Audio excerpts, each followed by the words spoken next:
Good evening, everyone. I request all of you to be seated. The event is about to begin.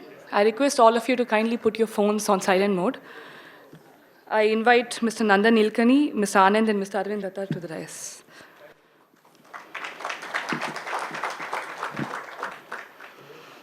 Ladies and gentlemen, esteemed guests and distinguished dignitaries, a very pleasant good evening to each and every one of you.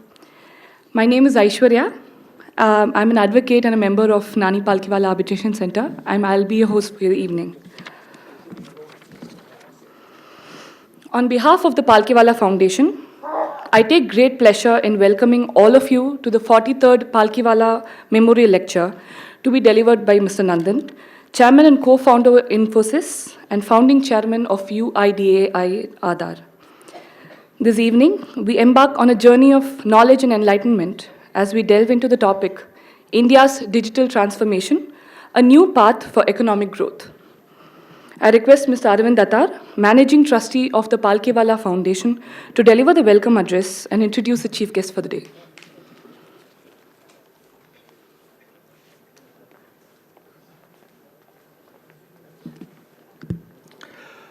Good evening to all of you. My co-trustee, Anand, the chief guest of this evening, Shri Nandan Nilkai, Mrs. Nilkai, distinguished members of the audience, Justice Palkhivala, other judges of the High Court, Supreme Court, thank you so much for attending this function. First of all, slight apology because we got stuck in a bit of a traffic jam. Today is a particularly important and emotional day. Exactly 21 years ago, in the same hall, on the same dais, we had the first memorial lecture. Mr. Palkhivala died in 2002, and the first memorial lecture was in 2003 by his junior, Soli Sorabji, in the presence of Mr. Parasaran, Mr. Shivaselam, who was a close personal family friend of the Palkhivala family, and we had this lecture to a packed house. 21 years later, we have Shri Nandan Nilkai again speaking to a packed house. So many memories come to mind. I still remember the first time Mr. Sorabji came. I received him at the hotel and he was wearing a very crumpled, different kind of a tie. It was incongruous with his jacket and tie. So, of course, I couldn't say anything. I was too junior, so we went here. And then when he started speaking, he said that this is the tie Nani Palkhivala gave me when I enrolled in the bar 50 years before that. And he had kept that tie and brought that tie with the pocket kerchief. After the first memorial lecture, we had a number of lectures by very, very eminent people. And it's our privilege that we've had 42 such lectures in the past. We've had people, to use a phrase, literally from all walks of life. Just to name a few, we had Sri Narendra Modi, who gave the lecture in 2013, just before he became Prime Minister. We had Sri Raghu Rajan, the former World Bank person, Arun Shourie, Chief Justice Venkatachalaya, Bishan Singh Bedi, and one of my most memorable lectures was the lecture by KPS Gill. It was a heartrending account of what happened in Punjab. All these eminent people, all these speakers, had one thing in common with our 43rd speaker as well, and all were extraordinary individuals who had reached the very pinnacle of their own chosen field.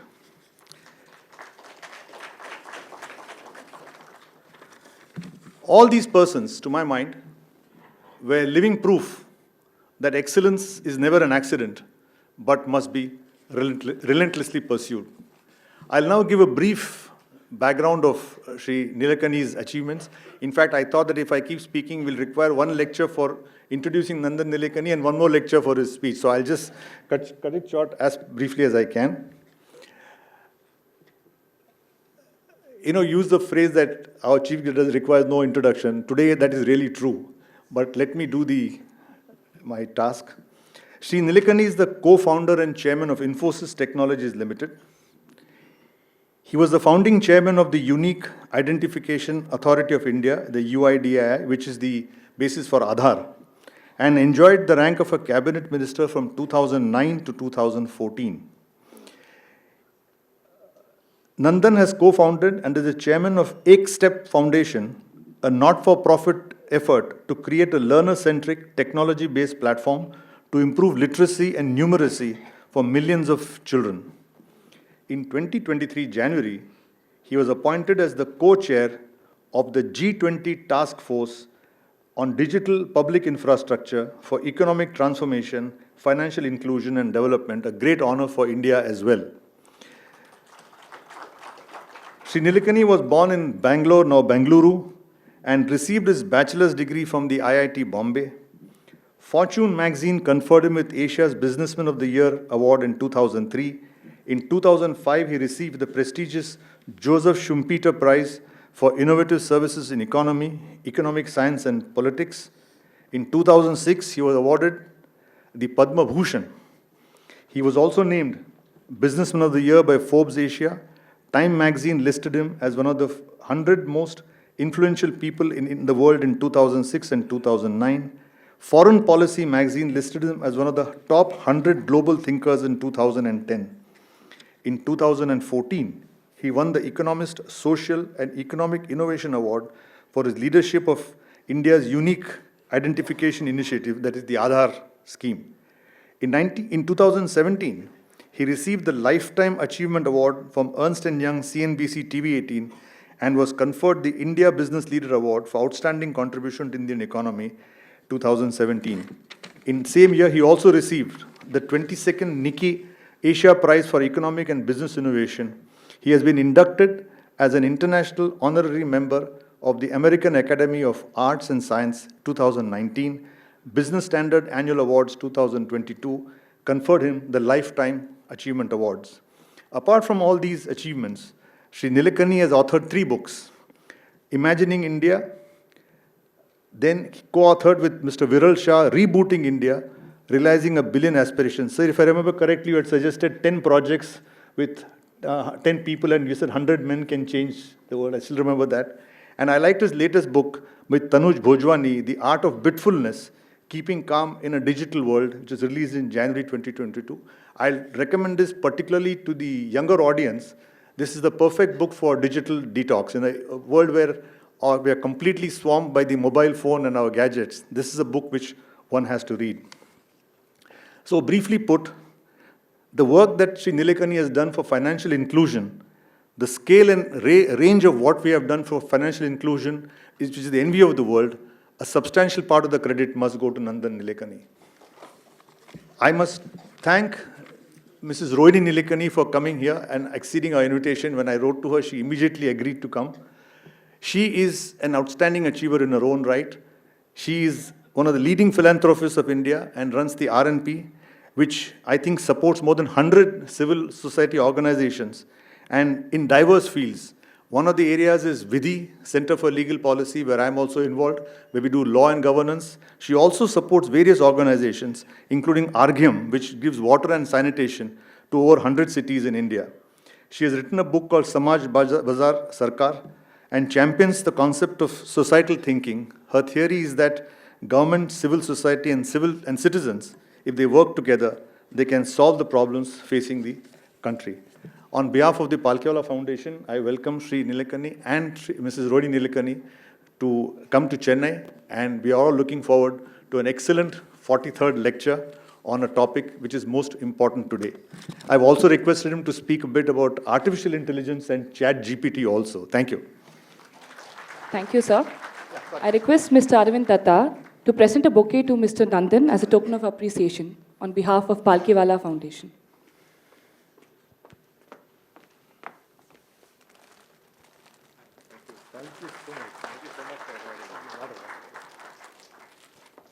Thank you. Without further ado, let us get prepared to listen to Mr. Nandan as he delivers the 43rd Palkhivala Memorial Lecture. So the floor is yours. Thank you very much, Mr. Datar, and it's really a great privilege to be here in Chennai to give the 43rd Palkhivala Memorial Lecture. You know, I was a big admirer of Mr. Palkhivala when I was growing up and I was working and studying. And in the 80s, the biggest event was not the budget. It was Mr. Palkhiwala's analysis of the budget, which it was, and over the years it had become so popular that by 1983 it was in the Brabant Stadium, where thousands and thousands of people would come. And I think it was an amazing that here was a jurist who was also the most eminent commentator on the economy. So I'm really humbled at this opportunity to give this lecture named after a legend. Palkhivala ji saw clearly that the economic growth vital to our fate as a nation was inseparable from the advancement of the rule of law. It is his immortal notions of justice, liberty, and good governance which today we are looking at on how we can use the power of digital transformation, to including AI and all that, Mr. Datar, to ensure accessible, empowering, and justice for every Indian, which is a necessary precondition for a path to economic growth. To do this, I will create a story, an imagined story of a person called Bhagat Ram. But behind this fictional story is a real story of rapid technological change, and I'll tease out what is this digital transformation that is happening. And then I will use the final part of my lecture to reimagine how some of our justice systems could work and what is actually happening on the ground to believe that it is doable and in our lifetime. So this Bhagat Ram, fictional person, completes 8 months of work at a construction site in Chennai, 2,000 kilometers from his hometown in Champaran, Bihar. While settling his final dues, his employer deducts 2 months on the pretext that the work was not completed. Bhagat Ram is anguished, but he finds the Naya Setu channel on WhatsApp, which is a channel where he can talk to the computer in his native language. So he talks to it in Bhojpuri. And that's an example of artificial intelligence, because now with AI, you can translate from any language to any language in real time. And then using tools like ChatGPT and other LLMs, he understands what his rights are and what needs to be done to recover the amount. So it provides the reasoning on that. He decides to try the suggested local non-profit Shramik helpline that helped his friend to get his dues. The Naya Setu channel connects him instantly. Unfortunately, Bhagat Ram's lawyer is a tough nut to crack, and he's not able to get it solved. So he files a case. He does an e-filing and supports documents and gets documents from the municipal construction site to show that the work was done. And the contractor is served a summons on his phone, and he agrees to pay the outstanding amount, and he gets his money and goes home. Now, think about it.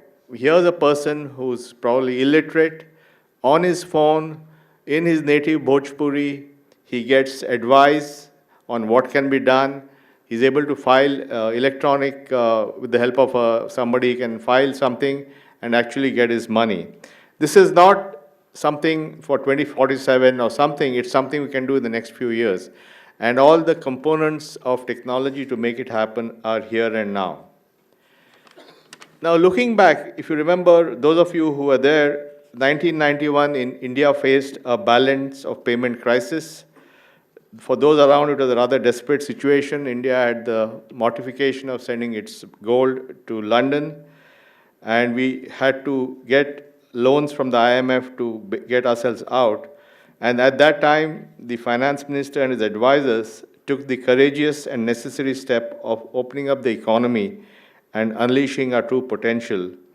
And this set the stage for the digital transformation, which began in the early 2000s with the mobile phone. Initially, it was a feature phone on which you could do voice calls.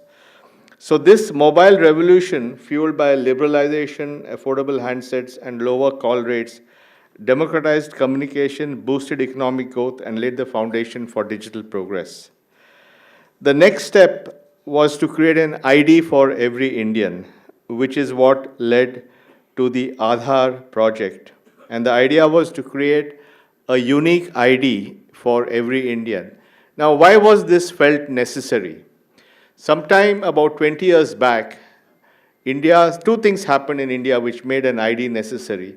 One was that people were moving around. We had migration happening, and people would move like from a small town in Bihar or Orissa and come to Trivandrum or Delhi. So when these people were born, the birth certificate system was not really functioning as it could have. And maybe in some states, half the population did not have birth certificates because they were born not in a hospital, but they were born at home, far away from the district office, and nobody thought it was important to get a birth certificate. Now, not having a birth certificate was fine if you lived your entire life in one village. But if due to economic pressure you were migrating and going to a big city, then the lack of a foundational ID was coming in the way of everything. You could not board the train because they asked you for an ID. You couldn't get a job because they asked you for an ID. You couldn't explain to the police when they stopped you because you didn't have an ID. So fundamentally, ID became a bottleneck and affected hundreds and millions of people. So that was the challenge on the people side. On the other side, the government started increasingly building programs to give money to people directly. So you had a pension scheme to give pension for old age or widows.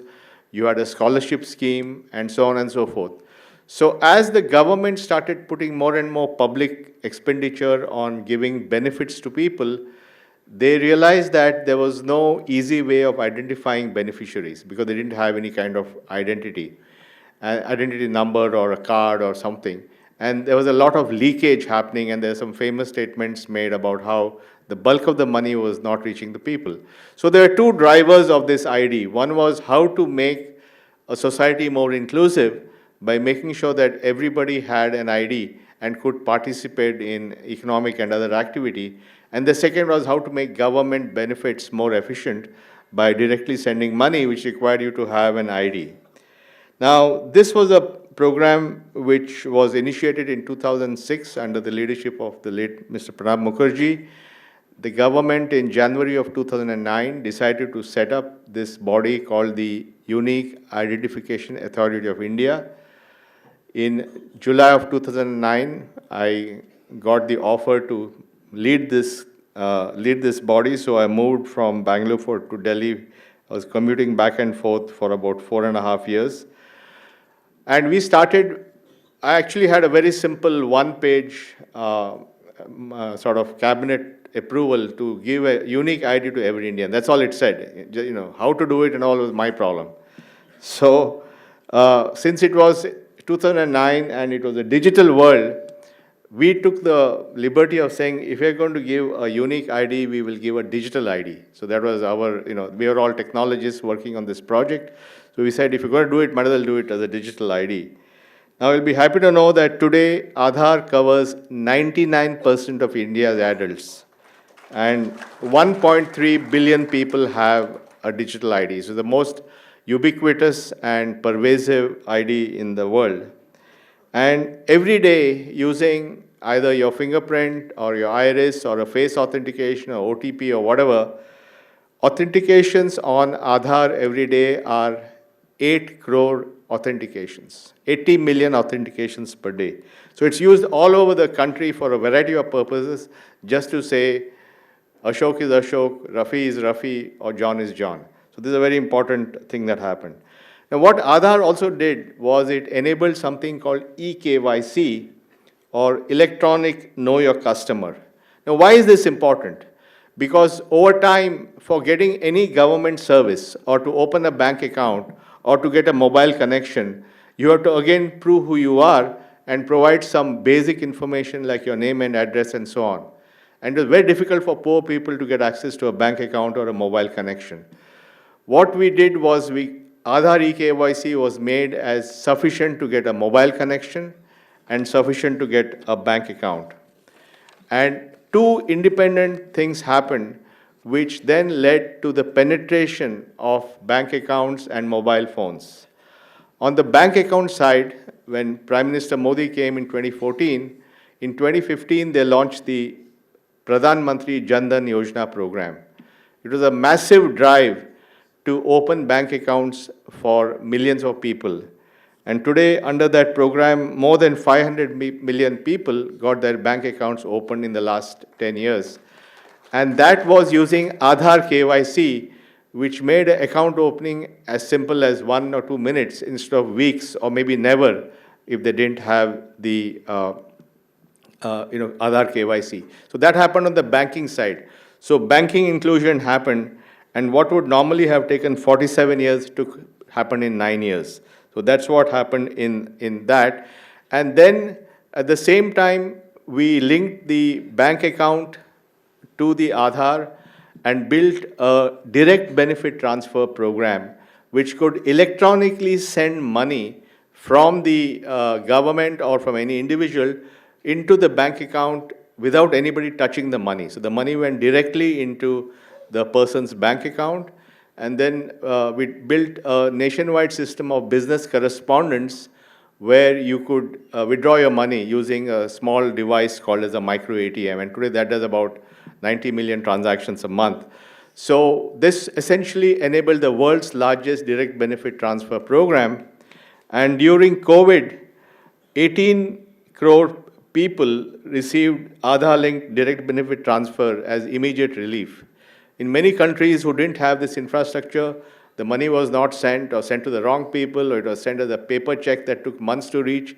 We were able to do it in 24 to 48 hours using this modern infrastructure. So this was on the banking side. Similarly, something happened on the mobile side, which was the launch of Reliance Jio. And Jio was launched in 2016. And when you launch a mobile network, you are allowed 6 months of free trials. So Jio said we'll use those 6 months to get customers by giving them free connections. Now to get 100 million, and they said we'll get 100 million. Nothing in India is small, right? So 100 million customers. Now to get 100 million customers in 6 months, you have to enroll 1 million a day. And doing it by the traditional means of KYC verification using documents would have taken a long time. They used Aadhaar eKYC to issue a SIM card in 2 minutes. And they were able to then go to 1 million SIM cards a day with Aadhaar KYC, and they reached their target of 100 million, and today, as you know, the India's largest mobile network. So Aadhaar was not only helping people get an ID and allowing them to travel, it also accelerated their access to bank accounts and accelerated their access to mobile connections. And that's what led to what Prime Minister Modi calls as the JAM Trinity. Jan Dhan for bank account, Aadhaar for identity, and mobile phone. These are the three things. And when you think about it, these are the three fundamental things that people need to manage in a digital world. So just like we had Roti Kapda Makan, Bijli Sadak Pani, we now have Jan Dhan, Aadhaar, and mobile.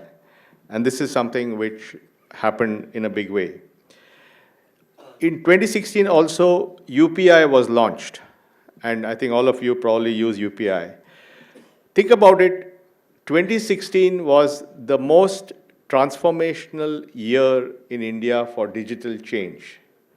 At that time, we didn't know this, but now in retrospect, we find it. On April 4th, 2016, Aadhaar reached 1 billion users. On April 11th, 2016, UPI was launched. On September 5th, 2016, Jio was launched. Sometime around that time, we had a meeting at RBI which brought about the concept of account aggregator with a digital backbone, which led to some other things. On November 8th, 2016, demonetization happened. On December end 2016, Prime Minister launched the BHIM application for UPI. So in this 1 year, from April 4th to December 29th, remarkable things happened in India. And that laid all the things you see today happen in just about 9 months. Today, before UPI came along, Indians had only about 20 to 30 million Indians had a credit card. Today, there are 350 million Indians who use UPI, 350 million. And in the month of January, which ended a couple of days back, UPI did 12 billion transactions. It's the world's largest, one of the world's largest digital payment systems. And NPCI, which has done this, and where I serve as the honorary advisor on innovation and public policy, is confident of getting to 1 billion transactions a day by 2026. So we're actually seeing a massive, over the next few years, a massive shift in the way people use digital technology for payments. And what is heartening about UPI is that if you go on the street, there'll be a vegetable vendor with a cart, and she will be taking digital payments. And I think that's what this has done. Similarly, we have another amazing thing called DigiLocker, which was designed by my friend Ram Sevak Sharma, who worked with me at Aadhaar. And that is a place to store all your documents on the cloud. And there are now 240 million Indians who store their documents in the cloud. And they do it, they can store their driver's license, vehicle registration, Aadhaar card, vaccination certificate, or whatever. And this is something, again, which you can, so nobody goes in the airport. So all you have to carry is your phone. You can show your Aadhaar or ID on the phone when you go to the airport, or you can use DigiYatra to do fast tracking. And you can do UPI payments on your phone, so you don't need anything else. So the word Aadhaar means foundation. But even though when we thought about it as foundational, we did not realize how big it would become in the sense of the impact. Now, these foundational capabilities I've spoken about are technology building blocks we call as digital public infrastructure. They're essentially enabled by either the government or public institutions. What is common about them is they're universal in nature, which is they're designed to reach 1 billion people. Everybody should be included. They're very low cost because we have to make it affordable. They have what we call as an open architecture. And when you think about it, the original internet, which we all use every day, the original GPS, which is used by the mapping and all these applications, all of them were really examples of digital public infrastructure. So we think that what we have done in India is taken this concept of how the internet was built and how GPS was built and extended it forward into new areas like identity, payments, and data. And we think of this as creating public goods of digital rails on which innovation can be built. And the estimate is that there are thousands of startups and big companies that use this technology. I gave you some examples to build innovation very fast. So this is something which is very important. But technology is just one piece of it. When we did Aadhaar, we also had to create a huge change program. And I went to every state in the country. I met the chief ministers or bureaucrats and all that to convince them about why Aadhaar is required. And so, you have to create a movement when you're bringing a change of that scale. So in a population scale, kind of a challenge, technology is necessary but not sufficient. It's actually a social thing. My challenge in getting it done was not technological. It was how do you get 1 billion people on, and how do you convince the political system, bureaucracy, judges. I don't know, I don't know if any of you argued the Aadhaar case. The Aadhaar case was the second longest running case in the Indian Supreme Court. And it came to fundamental questions whether Indians even have a right of privacy. And there was a 9-judge bench that said Indians do have a right to privacy. And then another 5-judge bench held that it was Aadhaar met that right. So it actually changed jurisprudence on privacy in India, which is another big impact of Aadhaar. And so large-scale problem solving cannot be done just by technology or just, in fact, Rohini is here, has written a book about Samaj Sarkar Bazaar, saying that to solve these large-scale society problems, Samaj has to lead along with Sarkar and Bazaar. And this is a book which is freely downloadable, so I would recommend that you look at it. Now, these digital public goods were not built in a day. They have been built over 15 years, but they were built layer after layer. And each layer was designed to interoperate with the other layer. So over time, all these things could come together and create magical solutions. And we call this approach of building layer of layer and then bringing them together, we call it as combinatorial innovation. In other words, you create an innovation, you create one more, and you bring it together. I'll give an example. Today, there is a very interesting startup in Bangalore called Namma Yatri, which provides auto rickshaw services. But it's very different from the way it is done in the past where you have an aggregator. In Namayatri, the drivers register with this Namayatri company and they pay a daily charge. And when the consumer hails the auto, he directly pays the auto 100% of the money. So if the auto ride is 250 rupees, with UPI he pays that. So UPI is used to pay there. Now, how does the company make money? They make money by charging a daily rate of 25 rupees to the driver, but unlimited usage. So once you pay 25 rupees to the platform, then you don't have to pay on every transaction. So it's a flat fee. And then they use a feature of UPI called autopay, where you can set up a rule saying pay 25 rupees every day. So imagine thousands of auto rickshaw drivers are set up a daily payment system where they're saying 25 rupees per day to the company so that every day they earn money and pay it. This is what is possible with all these things. So I think another great example is Soumya is here. During the pandemic, of course, a big part of the success of vaccination was because we had very successful companies like Serum and Bharat Biotech. But it's also because of the tech infrastructure which was set up behind the pandemic. And the whole idea of the tech infrastructure, the CoWIN application, was complete mobility of vaccination. By the way, many countries didn't have that. In the US, you had to go back to the same place to get your vaccination. In the Indian model, it was built on a nationwide vaccination system. So you could get your first vaccination in your village, your second vaccination you could get in your city, you could get your booster shot somewhere else. This was very useful for people like Bhagat Ram because they were moving around and all that.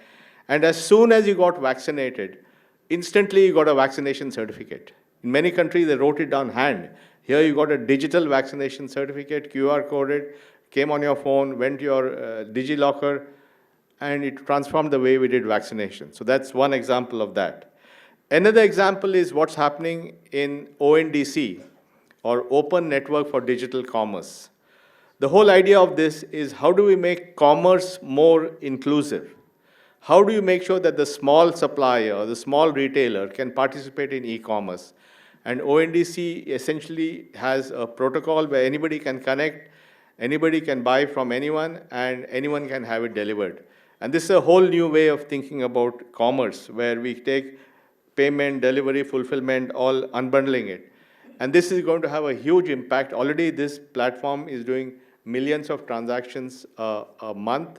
And over the next 5 years, you'll see commerce changing in India dramatically, thanks to ONDC.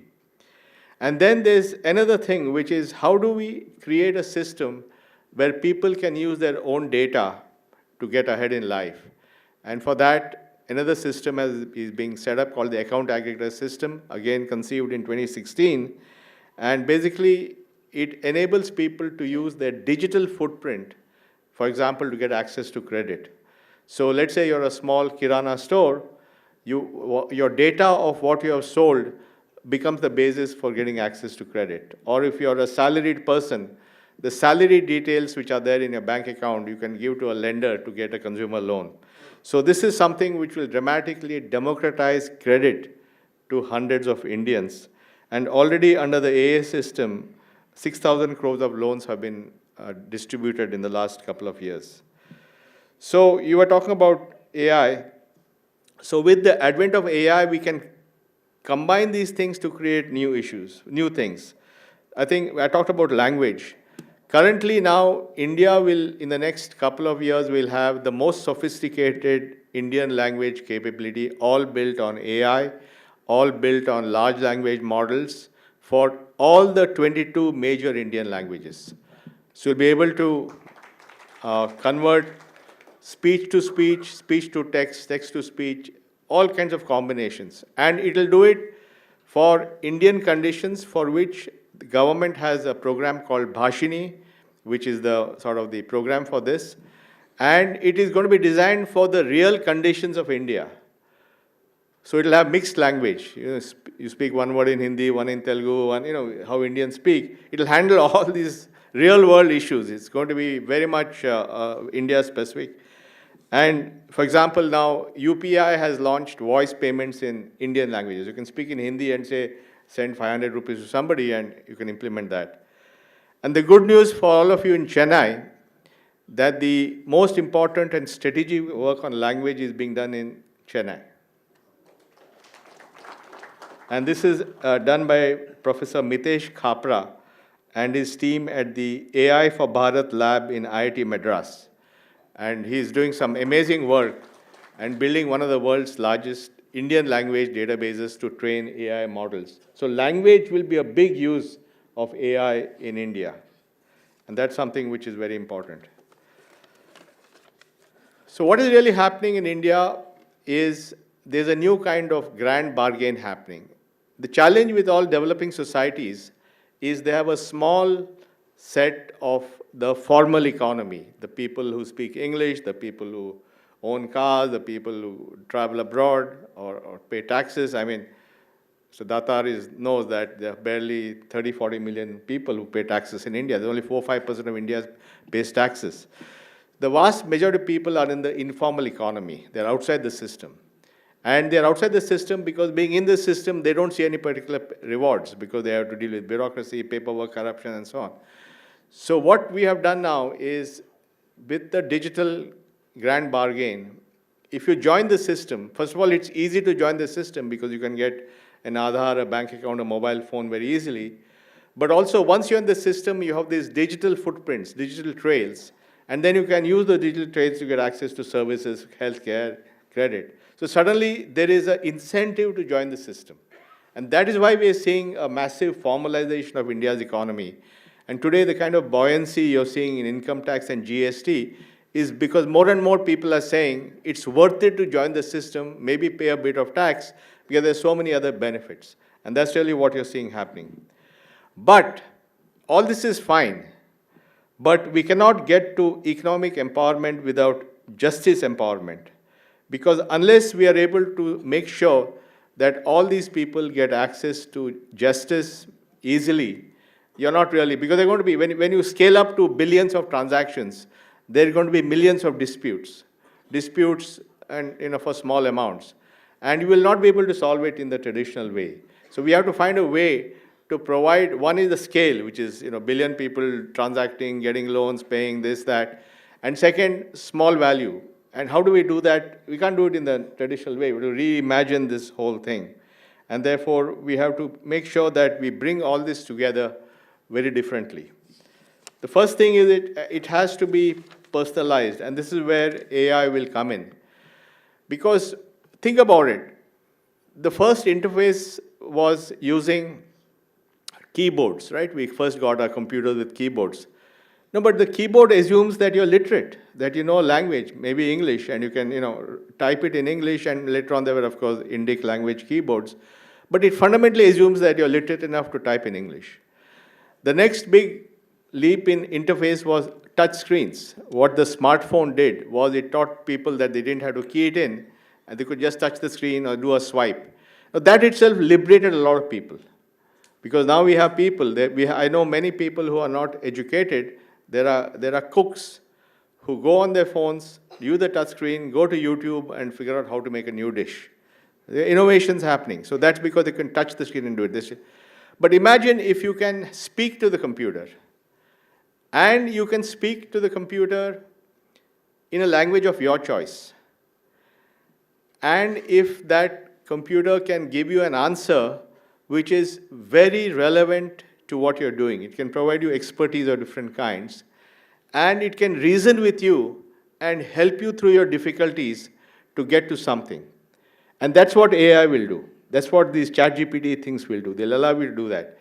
So suddenly you can have a farmer in Bihar on his WhatsApp phone talking in Hindi, getting details about some agricultural need, and then actually implementing that. So suddenly, this AI will take access of knowledge and reasoning to a whole new level. And the same thing can be done in the justice system. So that this Nyaya Setu thing which is being built, will actually put all legal knowledge at the fingertips in the language of people's choice. So they can actually get access to that. And that's all coming. And that's all built using GPT and Bhashini and all these AI models. But we also want to be able to give information proactively. So example, if a check bounces, then the bank should be able to tell a person what are the legal recourse that they have. So you can do that proactively.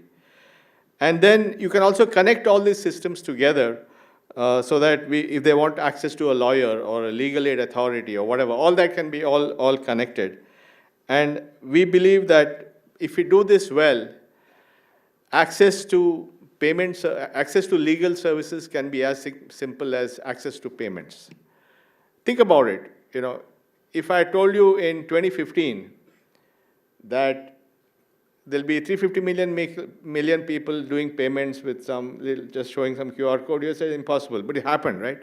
So why can't we imagine that just like we have sorted out identity or payments or whatever, if we can use these new technologies to make access to judicial services at your fingertips. It still requires lawyers, Mr. Datta, so don't get nervous about it.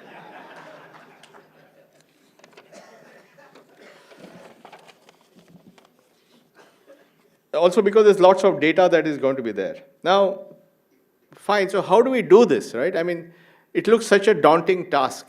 We have all these courts and we have these filing systems, we have judges, we have, cases getting postponed, all those things. So where do we start solving this problem? Do we solve it by a function? We'll say we'll do e-filing or we'll do virtual hearings. Because virtual hearings, as we discussed, was forced upon us by COVID. Now everybody is comfortable with virtual hearings and so on. So we think that perhaps the way to do this is not by trying to automate individual tasks. It is to take a couple of high volume, repetitive case types and automate them fully. And the two case types which is being looked at by the judiciary and others is a check bounce dispute and a motor vehicle dispute. These two case types are nearly 20% of all cases pending. And they're very repetitive. You can actually do it. And if you can do this full cycle of case type, check bouncing and motor vehicle, then you'll actually see the power of what we are saying. You'll actually get efficiency and productivity, which is going to be very useful.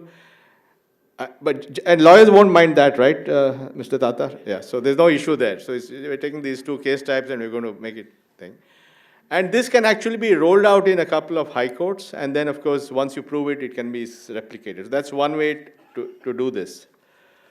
But another way is also happening through the ODR system, the online dispute resolution, which is now actually very scaling up very rapidly.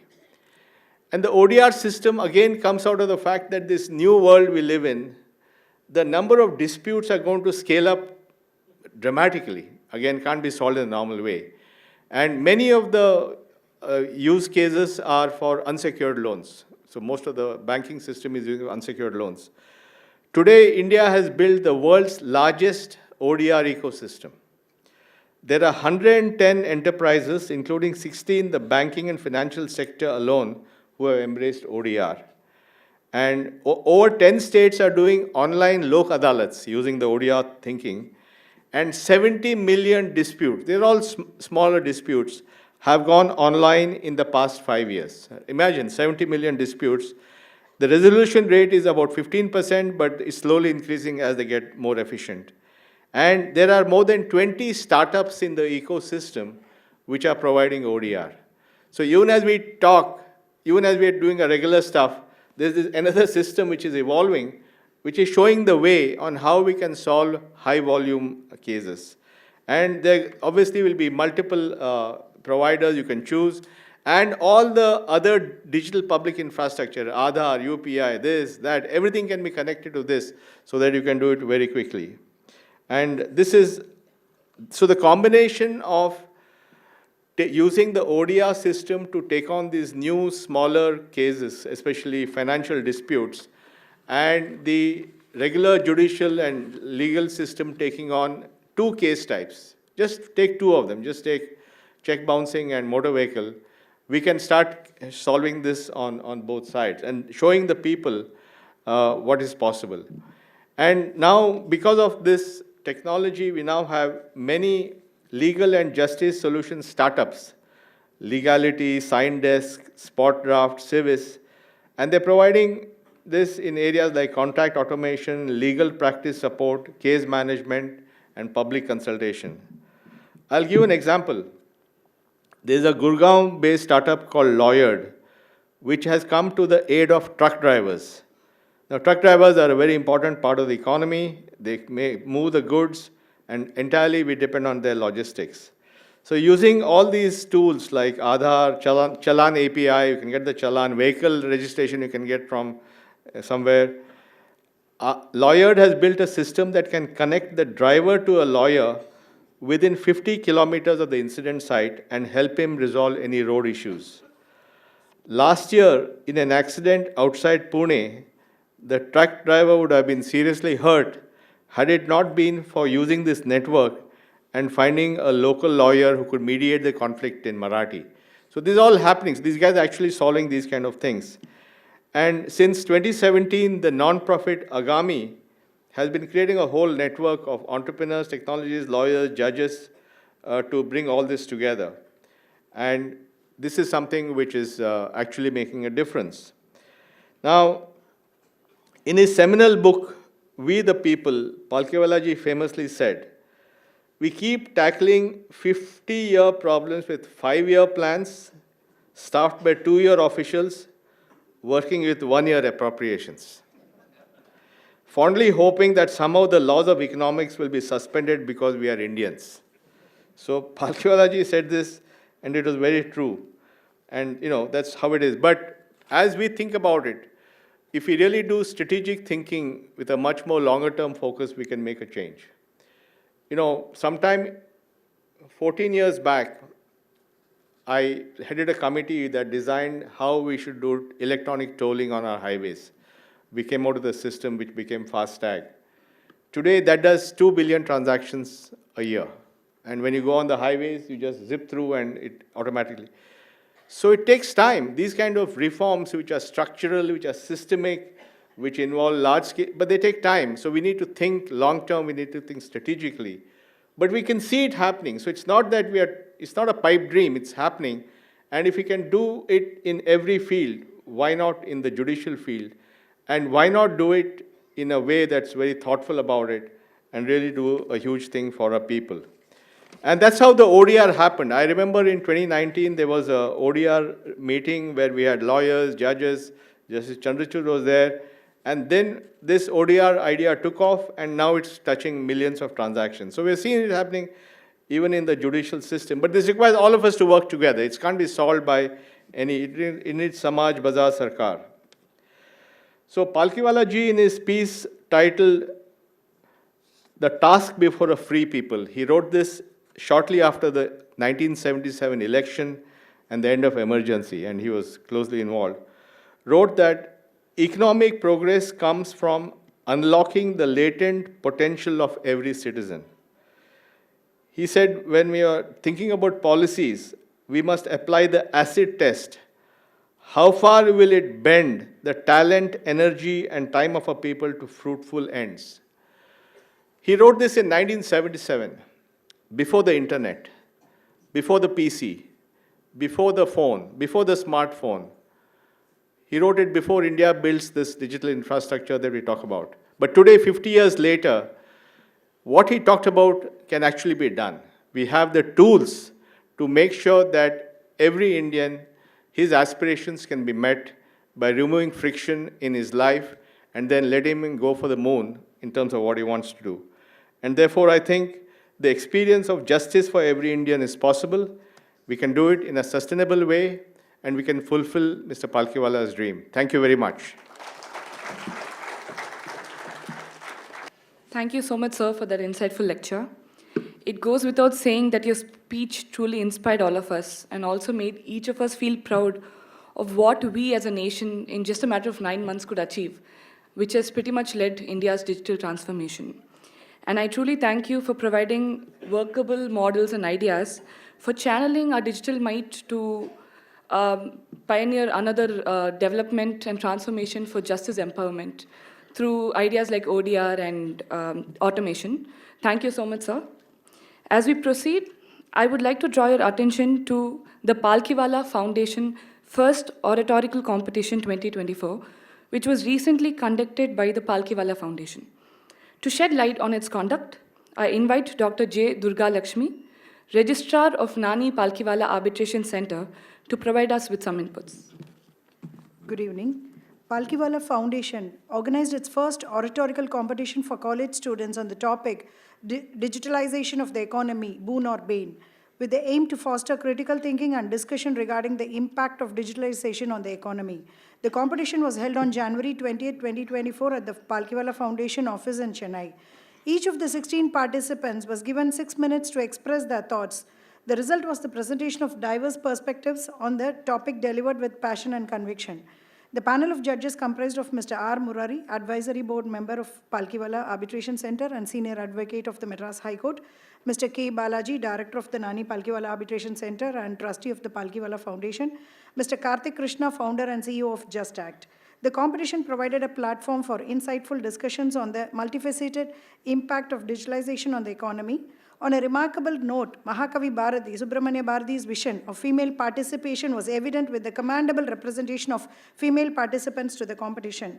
Now for the talented winners of the Palkhivala Foundation Oratorical Competition 2024. Murinmai Prasad Chitle takes home rupees 15,000 as the winner.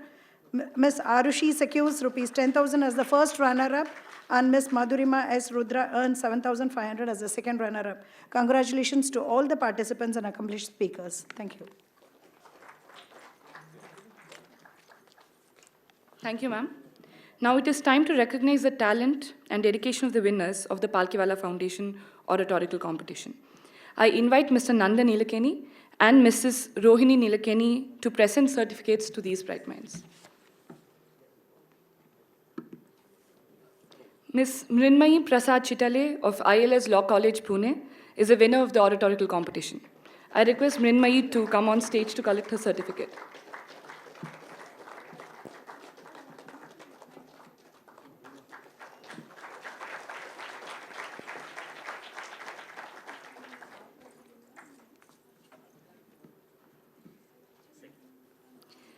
Arushi of Rajiv Gandhi National University of Law, Punjab, is the first runner-up, and Madhurima S. Rudra of MOP Vaishnav College for Women is the second runner-up of the oratorical competition. Both of them couldn't make it to the event today, but we extend our warm congratulations to them as well. Thank you, sir. Thank you, ma'am. Ma'am, I request you to stay back for a minute. I request Mr. S. Mahalingam and Mrs. Statira to come up on stage for presenting the mementos.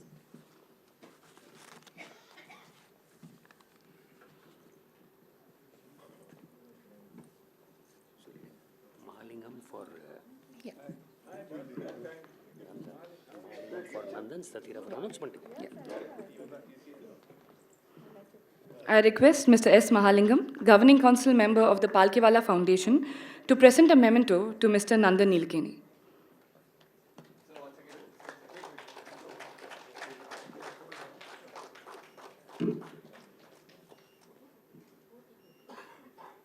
Thank you, sir.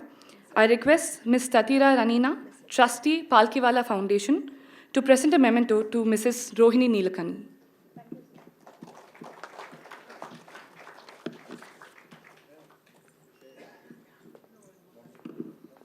Thank you so much. We will now open the floor for a question and answer session. I hand over the mic to Mr. Anand to take over. So we have allotted about 20 or 25 minutes to the question answer session. I only have 2 requests to make. The mic will come to you. You please announce your name and raise the question. Nandan will answer the question. Second request is, once you get the answer, please don't get into an interactive session with him. To facilitate other queries to get an opportunity to raise the question, be satisfied with the answer, and you will keep it. Well, please. Hello. So Nandan, I am Arunachala. We started a software service much ahead of China, and now they are competing with the USA. What is that we are on AI? Sorry, on AI. China is almost competing with the USA on AI research. Now, Where is this? Even though we started ahead of China in software development and service, why are we behind? Does the government need a high-level task team to initiate a overall review and thrust areas in the social sector and various other sectors, not leaving it to the private sector to do their own research and the R&D institutions? Will it help the RI research on a national context? Yeah, so I think the government has taken many initiatives. I mentioned Bhashini, which is an initiative for the Indian languages. There are many other things. But I think the way I see it is that, at least in my view, a lot of the basic AI large language models will be commoditized in the next few years, because there'll be many, many people building it. Every day there's a new company or a new group that's launching LLM. And these LLMs will become interchangeable. I can replace one with the other and so on. So I think the real heart of it is, how do we apply this to solve problems at population scale?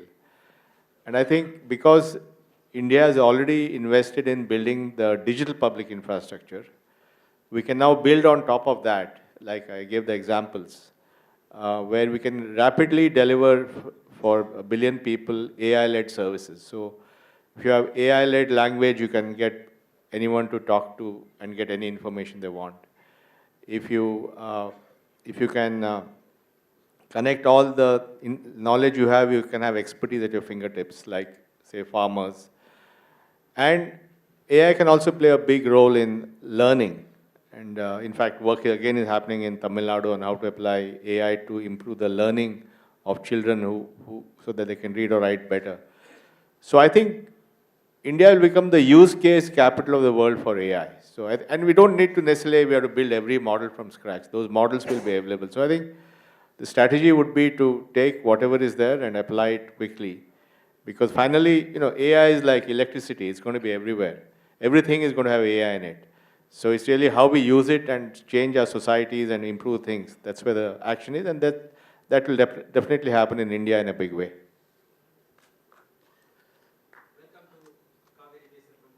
Digital dividend, I mean, if not in millions, at least maybe in billions, Aadhaar card has saved in the country. It is also a diplomatic tool. The number of countries, Mexico and Morocco, wants to have Aadhaar. As a physician, I want digitalization of healthcare. But the drawback is that we were asked to pay 20 to 50 rupees to get the Aadhaar card, because the government, though the system is government, but you outsource it to a private company. The technician said, sir, the government didn't allow us a place to stay. Why is that corruption? No. The whole idea is to get rid of the corruption. No, but actually, you are part of the Aadhaar was free. I mean, I'm not disputing. The issue is that you have not made it properly. Okay, we enrolled 1.5 million people a day. The whole, of course, just imagine billion of adults, 20 rupees per head means it's a huge loss for the exchequer. And the India's image is part of the current country. Actually, it was free. It was not. I agree. I'm not. The whole thing is the technician wants a pay. Or you go to some other Aadhaar center, yeah. No. How can I? You want me to have 2 cards? No. You get only 1 card. Wherever you go. So what I need to say is that whatever you do it wholeheartedly. Make sure there is foolproof mechanism. That is what we want. Yeah, if you can just... Yes, no. See, Palkhivala is here to get rid of the corruption. If we can compete with China, we can compete with US. We can just, if we don't mind, we can take it offline, please. Otherwise, India will become a corrupt country. We will never go to UNSC. Thank you. Can we have the next question, please? Good evening. My name is Shankar. Can you please throw some light on the digital rupee, that central bank digital currency, and how it might impact our lives, with some examples? Thank you. Yeah. So, the digital rupee is an example of what's called a CBDC, a central bank digital currency. And essentially, this was a central bank response globally to the arrival of cryptocurrencies, right? So you had cryptocurrencies which came like Bitcoin, Ether, and so on. But the real thing which shook up the banking system was the launch of a digital currency by Facebook called DM about 4 or 5 years back. And it's a company which has billions of users, and therefore they generally felt that perhaps this could actually in some way come in and disturb the existing system. So the response of the central bank was that you need a digital currency because it gives you instant transactions, settlement, and so on. but it should be done by the central bank, which is what led to the CBDC idea. And so today, many countries, including Singapore, Sweden, everybody is rolling them out. Now, in India, there are about 1 million transactions, I think, per day. But it's not clear at a retail level how useful it will be, because UPI has essentially made it like a fiat currency, like a digital currency. So the real value of CBDC is for wholesale transactions, especially for cross-border transactions, because today, as you know, there's billions of dollars of money that goes across borders. India received last year $108 billion of remittances from Indians abroad. And there's a lot of delay and cost in that. And that can be eliminated by wholesale settlement between the two central banks. So I think there is definitely a huge role for central banks for wholesale CBDC. I'm not that sure about retail. The other thing is that the other thing that we learned is that CBDC is just one example of tokenization of assets. And what is going to happen now is that more and more asset categories, bonds, mutual funds will all get tokenized using this public blockchain technology. And that will allow you to, again, have very streamlined financial services. So there are certain benefits out of that, but I think the main benefit of CBDC is actually on the wholesale side. Sir, you have delivered a wonderful lecture about the digital inclusiveness. The more and more AI and automation comes, does it not kill the creativity of the artisans and so many handicrafts people and all those things? So I feel that over 50, 60 years, senior citizens people feel absolutely exclusive from the system by seeing more and more technology. Technology lifts the standard of living physically, but I think that it kills the psychological living underneath. What is your idea, sir? Thank you. Yeah, no, clearly all over the world, older people do have challenges often with technology. But, my own experience, as I said, there are 350 million Indians who use UPI. There was no lecture on UPI to them.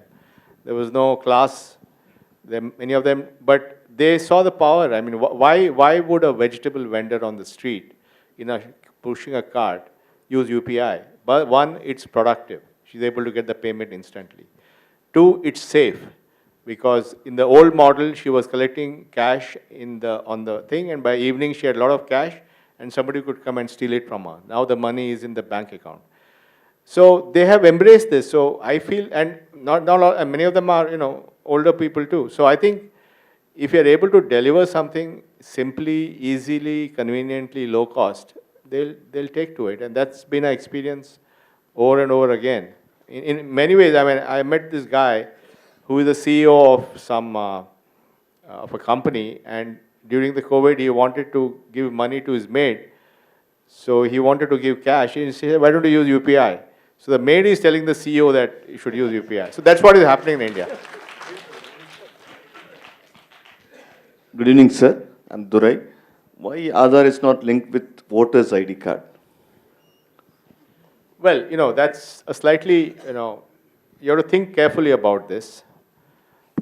Actually, Aadhaar is being used to remove duplicate voter IDs, because duplicate voter ID is often a challenge, because somebody gets a voter ID here, then he goes there. So the Election Commission is using Aadhaar to remove duplicate voter IDs. But to use it for casting your vote may not be prudent, because the thing with digital technology is that whatever you do digitally, somebody can take a look at it. And therefore, you really don't want people to know whom you voted for. So I think it's best kept anonymous and outside Aadhaar.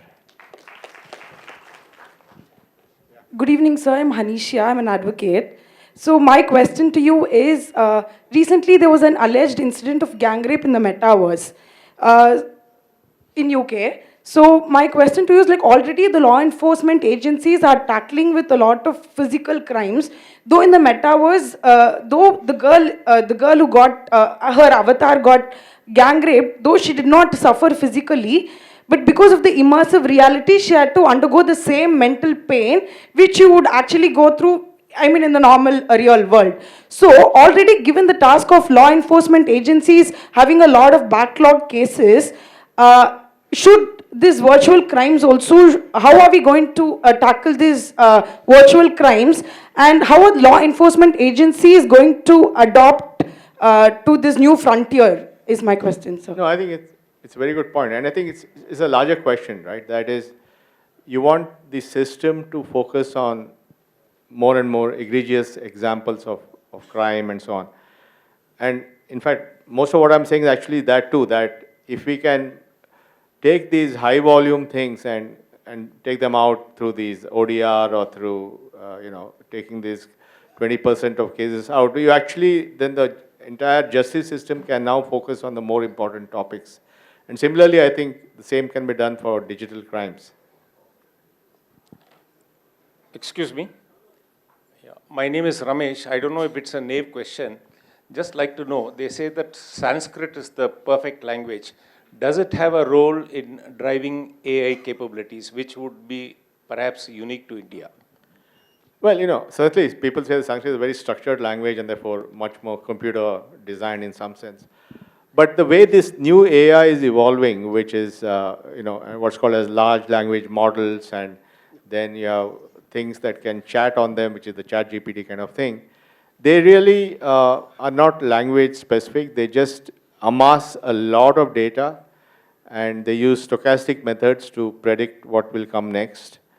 And they will do it, initially they've done it with text, they'll do it with video, with face, and so on. So it's not clear to me whether any particular language will make a difference. Sir, how we are going to deal with fake news? And as the currency note production reduced because of digital payment? No, I think fake news is a larger issue which goes beyond, and in effect what, you have to go back, and again it is back to the lawyers. So in 1996, the US passed the Communication Decency Act, and Section 230 of that act essentially removed consequential liability on publishers of the internet. In the, if you are a newspaper and you write an article which is, has something which is, you can go to the court and you can go, anything defamatory, you can go to the court and so on. But because of this exemption that online providers got in 1996, it's still on in the US law. Essentially, the guys who were supplying to you did not have any liabilities. And that essentially led to what we have today, which is that you can publish anything and nobody can be penalized for it. And so I think we have to fix that, because unless you fix that, you're always going to have fake news. And now, the reason why the fake news is going to get more dangerous is that you will have much better images, fake images with AI. With synthetic voice, you can create videos with your voice. If it looks very good, now there's some, for example, and it's very difficult to stop. Like there's some fake news about me launching a massive investment scheme. And every time I complain to the social media guys, it stopped, but somebody else starts. So impossible to, but so I think fake news is a big issue, and over time I think the balance will come between those who distribute information and the responsibility they have. But we don't have that balance yet. Good evening, sir. I'm Srikanth. Of late, there are a lot of investments happening in the field of cryptocurrency. What is your view on this? Is it legally allowed? Thank you. Well, actually, over the last year, cryptocurrency has, the fascination with that has come down because of 2-3 reasons. One is that there have been some huge failures of organizations in those who trade in cryptocurrency. Like you must have heard of FTX, which essentially folded up. And even Binance, which is the largest cryptocurrency exchange in the world, is facing challenges. So I think there's some backlash there. So actually funding for cryptos has come down. All the money is now going to AI. So AI is a new glamour thing. And crypto is like yesterday's thing. And what is also there is that cryptocurrencies have been used for many nefarious things, right? One is to, obviously avoid taxes, but also for paying for ransomware. And cryptocurrency is also hugely used in the terrorist networks to, move money around. So there's a big upsurge of people in the governments and all that to say that we really need to bring this down, bring this into a more structured way. So I think cryptocurrency itself, while Bitcoin and all are still there, it's not clear to me that they will go beyond being a niche activity. But what is important is that what we have learned from cryptocurrencies, how to build blockchains, how to create technology, tokenized assets, those learnings are going to come into the formal financial system and help us to improve things. So in that sense, there's a legacy there which we can use for other things. I am Professor Rajalakshmi, an economist from Madras University. So my question is in from a different angle. We have the financial inclusion, GST and all these things, totally taking the economy towards a 5 trillion because the mostly unaccounted money also coming quickly. Whether we will be having an artificial intelligence support to this inclusion system. So we will be driven to accounting which help the 5 trillion in a very nearer future. Sure. No, I think it's a very good point. In fact, right now India is probably at the highest tax to GDP ratio ever. And that's because both our income tax system and our GST system are completely technology based. Everybody files income tax returns immediately and they get refunds in 2-3 days. GST, 11 million businesses file GST returns electronically. And to your question, there is already AI in both these systems, which is used for fraud detection and so on. So the increase, the buoyancy, see, if nominal GDP may be growing at 11%, but taxes are growing at 15%. The difference between nominal GDP and tax growth is because of inclusion. More and more companies are coming into the net, and because of better fraud detection. So all these things are actually working today, which is why the government is really benefiting from that. So AI is there in income tax system, AI is there in GST system, AI is there in Aadhaar for online authentication. We have to check for what's called liveness. Because somebody can use a gummy finger and try to do Aadhaar. So we have liveness detection. So actually AI is quite pervasive in India's public systems. Hello, sir. I'm Sailapati here. Sir, you gave a reassurance to lawyers that AI will not be replacing them. What about judges, sir? How can anyone replace a lawyer? I'm asking about judges. Judges, in the scenario of AI, will there be a sort of a situation wherein AI will be generating judgment? The registrar office will be presenting the framing of issues, deposition, etc., everything to the system and judgment coming out of the computer. Well, I think, we have to think, is AI to automate and replace people, or is AI to amplify the reach and productivity of people? I belong to this second school, which is, it's not about replacing people. It's about making people who are already there, who have the judgment, but making them more effective, letting them give judgments faster, and perhaps giving them tools to enable them to give better judgments. So I'm in the camp that says we should use AI for human amplification. And I think that's why in India it makes a lot of sense, because we have not enough doctors, we don't have enough teachers. So how do we then take our existing teachers and our judicial players and make them more productive to reach more faster? I think that's how I would think about it, and not what you are saying. Good evening. Good evening, everybody. I am Dr. Ramaya. Can you throw some light between the comparison and contrast of Bitcoin and cryptocurrency? Yeah, so cryptocurrency is essentially an invention which came about 15 years back. In 2008, somebody who's we don't know who the guy is, wrote a paper on Bitcoin. And basically it was a libertarian response to what they perceived as the failure of the state. Because if you remember 2007, 8, 9, we had the global financial crisis.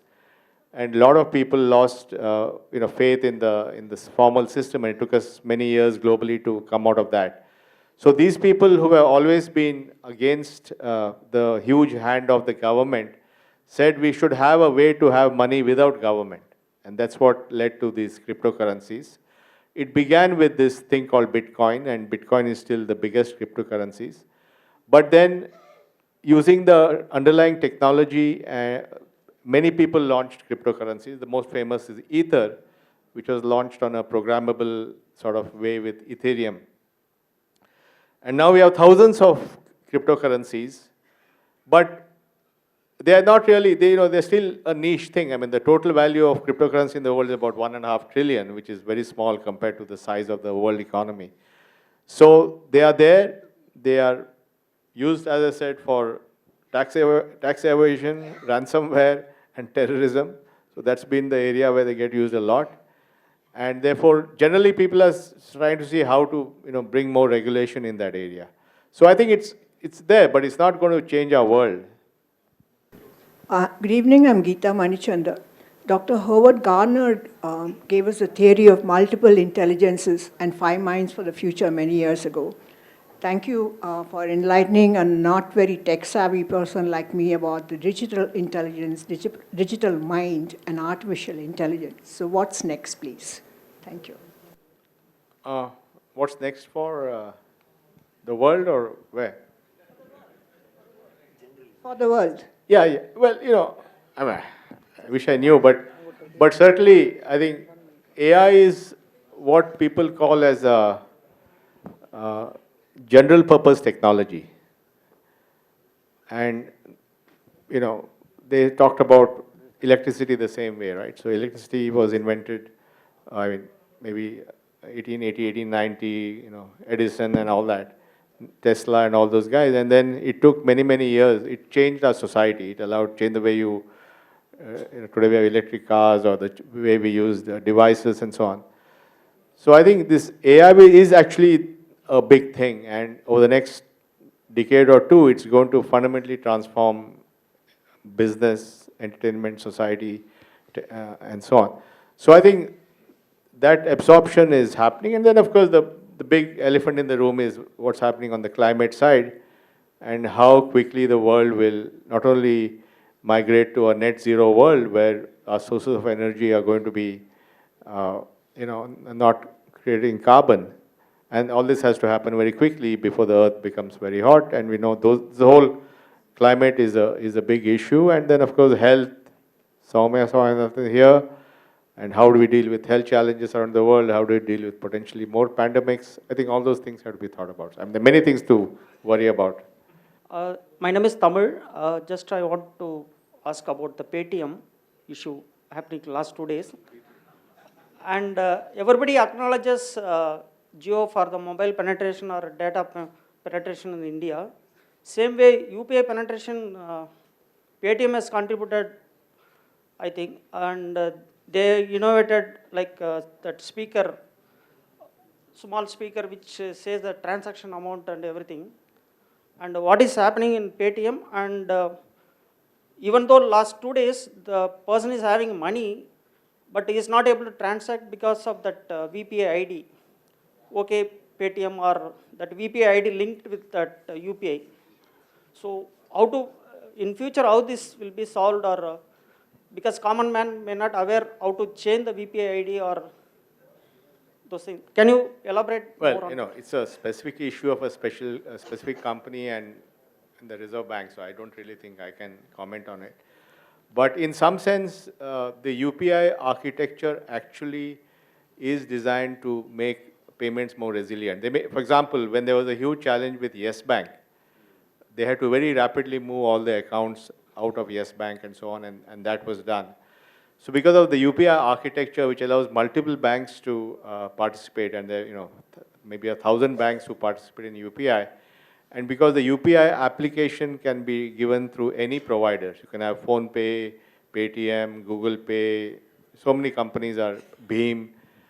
In fact, because of this multi-provider, multi-bank approach, even if there is a situation where something has to move, it can be done very quickly. So my name is Pavan, and so well, you had already mentioned about the digitalization in the banking service. So, but yet there is a kind of paradoxical situation with a recent statement which is made by Minister of Finance saying that 20% of the Jan Dhan accounts is still inoperative. So why do you think there is this lack of proper usage of the bank, Jan Dhan, especially Jan Dhan banks, which is considered to be the zero bank balance account? And second question, sir, with the advent of AI in this generation, with the advent of AI in this era, do you think is that going to be a demerit for human resources, especially in a country like India, which has huge population count? Thank you, sir. Well, you know, I would flip it and say the fact that 80% of Jan Dhan accounts are being used is a big deal. I mean, these people didn't have bank accounts, and now 80% are using them, and I think over time more will use them. And we are seeing it, right? I mean, balances in these 80% accounts are going up. More people are doing digital payments. 90 million transactions a month of cash withdrawal from these accounts. So this is, you know, seriously big stuff. And while it'll still, and somebody asked this, it'll still take a long time to reduce the cash. I think the cash is stabilizing. And as digital payments become more ubiquitous, then over the next decade, you may actually see cash coming down. On the second point, I think this is a profound question as to what do human beings do in a world where AI is there. And I think we know that there are things that human beings can do which no AI can do, right? It can have empathy, it can have collaboration, it can have the creativity and so on. So I think we have to look at how that combined with continuous learning is how we remain relevant in this AI world, and therefore develop those capabilities or skills which no AI can take away from us. One last question. Good evening, sir. My name is Sudarshan. My question is, can India be the leader in AI governance? The reason for me asking this is, India seems to be sort of taking a wait-and-watch approach instead of being nimble in terms of what's happening on the regulation side, because these ramifications will help, for example, India to be a trendsetter for Global South in terms of regional initiatives that can take. So effectively, can we be a leader in AI governance? Well, you know, I think AI governance around the world, we don't really know. See, you have to understand what all can happen also when you want to have governance, regulations, right? Without knowing what can happen, you can't have regulations. And you also run the risk of premature regulations that stifle innovation. So if you see regulations in the AI world, we have the US, which is again quite laissez-faire about AI regulation. Europe has very stringent regulations, but some people are saying they're so stringent that they'll actually not allow European companies to come up. So we have to strike a balance. I think India has taken the right approach, which is say that we obviously don't want AI to cause harm, and therefore we need to have regulations about how AI can be used. But we also recognize that AI has massive potential to transform society, and we should not stifle that. So that's the Indian view, is what I sense, and I think that's a very pragmatic view of things.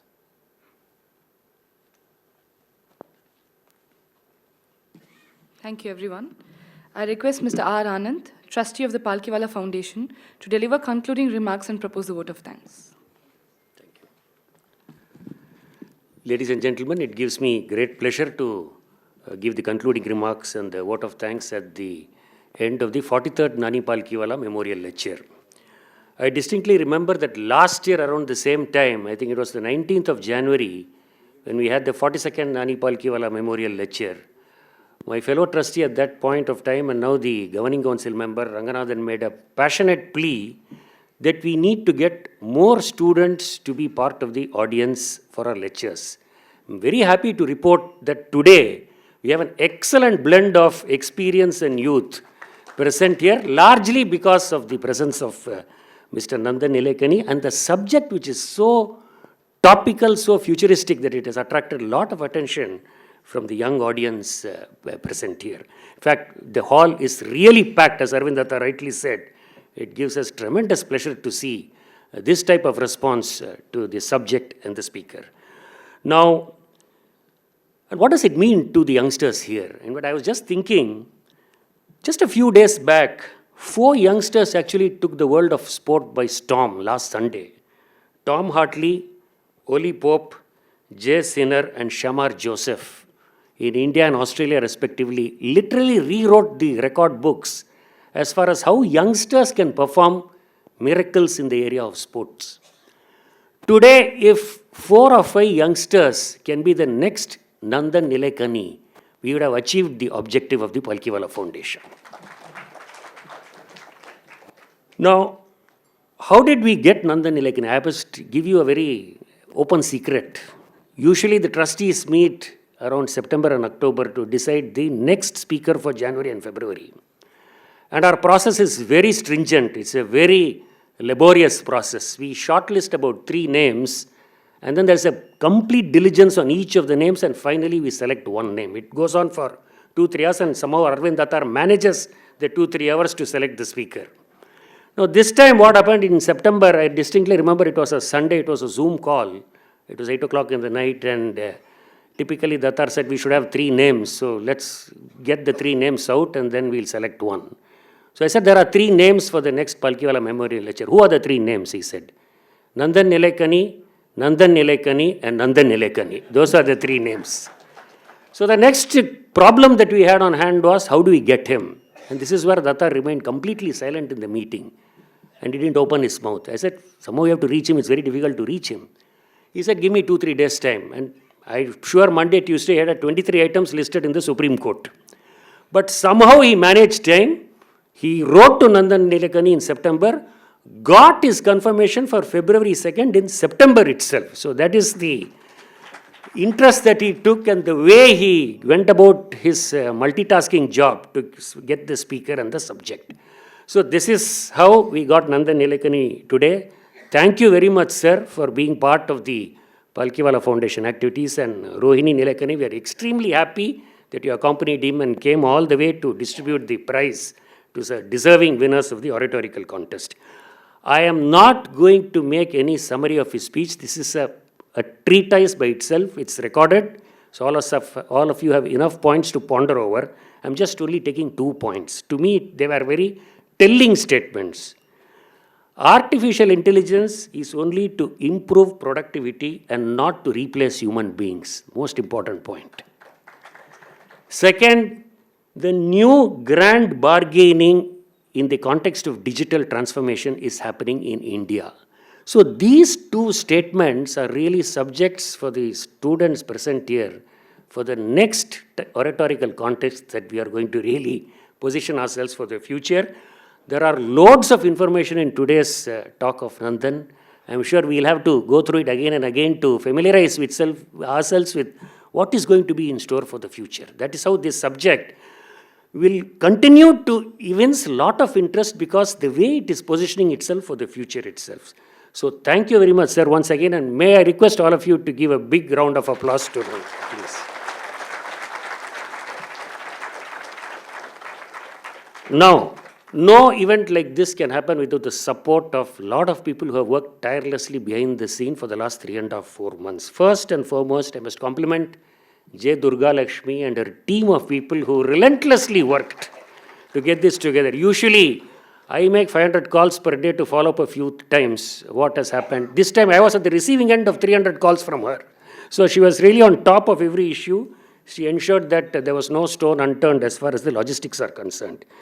The Hindu group of publications have been supporting us for 21 years for every of our events. We really thank them for the interest they have taken in our activities and supporting us with their publicity.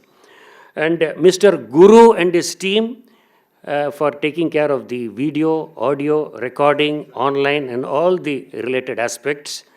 Mr. Satyen Bhatt of Prison Publications to also support us on some of the media related activities. Rani Sitahal, it's actually home, coming back to home. I was discussing with Mr. N. Murli just before the meeting that the inaugural was here. We had a few events post that also here, but we are really, today, as Datar rightly pointed out, it's an emotional homecoming for us. It's like another inaugural Palkhivala Memorial Lecture, and this hall has, of course, been refurbished. It looks very nice, And therefore, it's really heartening to come back to Rani Sita Hall. Thank you, the organizers, for providing us this hall. I would also like to thank youngster Aishwarya for effectively comparing the session, CompuPrint Divakar for also designing some of our formats of invitation and so on. So thank you very much. And just one more point for the youngsters. I thought I'll give one that Nandan has listed very interesting data points. Today, the world GDP is 112 trillion US dollars. India is 4 trillion. So India is 3.5% of the world GDP. India has 17% of the world population. So this subject is so futuristic that we need, if we have to effectively aspire to be 8-10% of the world GDP in whatever 15-20 years time horizon, we need the youngsters here to fire on all cylinders.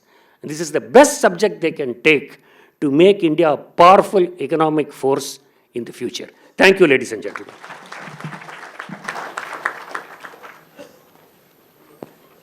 Thank you, sir. I request everyone to rise for the national anthem.